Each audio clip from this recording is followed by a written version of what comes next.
भारत का पहला स्वदेशी एयरक्राफ्ट कैरियर आईएनएस विक्रांत भारतीय नौसेना के जंगी बेड़े में शामिल होने जा रहा है और इस वक्त एबीपी न्यूज़ कोची में मौजूद है, जहां पर इस आईएनएस विक्रांत एयरक्राफ्ट कैरियर की कमीशनिंग सेरेमनी यानी कि समारोह अब शुरू हो चुका है। खुद प्रधानमंत्री नरेंद्र मोदी यहां किसी भी वक्त पहुंच सकते हैं। जो सामने दिखाई दे रहा है, कैमरामैन मनोज दिखाएंगे, ये दरअसल आईएनएस विक्रांत एयरक्राफ्ट कैरियर है, जिसके ऊपर हम लोग देख रहे हैं फाइटर जेट्स हैं। MiG-29 के फाइटर जेट है, जिसमें जो मिसाइल्स भी लगी हुई हैं, साथ ही कामाओ हेलीकॉप्टर और ALH हेलीकॉप्टर। दरअसल जो युद्धपोत होते हैं उनकी जो ताकत होती है वो मिसाइल होती है और या फिर दूसरी गन्स होती है, लेकिन जो एयरक्राफ्ट कैरियर होता है उसकी जो ताकत होती है जिसके लिए वो जाना जाता है वो दरअसल एक चलता फिरता जो है एक फ्लाइंग डेक होता है, एक रनवे होता है जिस पर ये फाइटर जेट्स खड़े होते हैं, इस पर तैनात रहते हैं, हेलीकॉप्टर्स तैनात रहते हैं। और इसीलिए जो ये एयरक्राफ्ट कैरियर था ये भारतीय नौसेना को इसकी ज़रूरत थी। स्वदेशी एयरक्राफ्ट है। भारत के पास पहले से ही आईएनएस विक्रमादित्य एयरक्राफ्ट कैरियर है, जो कि भारत ने रूस से लिया था वर्ष 2013 में।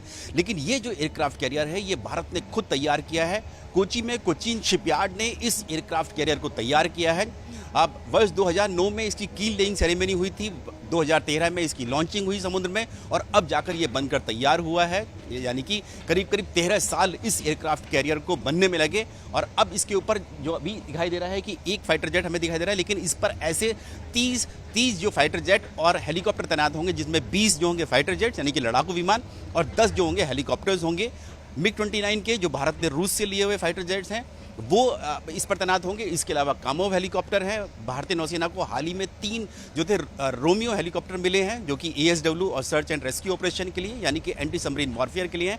वो तीनों भी इस पर ही तैनात किए जाएंगे। तो अब से कुछ देर में खुद प्रधानमंत्री यहाँ पर पहुँचने वाले हैं और यहाँ पर उसकी कमीशनिंग करेंगे। और आज ये जो समारोह है इसलिए भी खास हो जाता है क्योंकि भारतीय नौसेना को अपना खुद का जो निशान है, जो इंसिग्निया है, वो भी मिलने जा रहा है। क्योंकि ये जो इंसिग्निया अभी भारतीय नौसेना का है ये ब्रिटिश काल से चलता हुआ आ रहा था और अब जो बनेगा, जो कहा गया है कि वो भारत की जो मैरीटाइम हिस्ट्री और ट्रेडिशन है उससे मिला जुला जो होगा वो निशान जो है यानी कि इंसिग्निया, वो भी खुद प्रधानमंत्री नरेंद्र मोदी जो है भारतीय नौसेना को सौंपने जा रहे हैं। कैमरामैन मनोज के साथ नीरज राजपूत, ABP न्यूज़, कोची।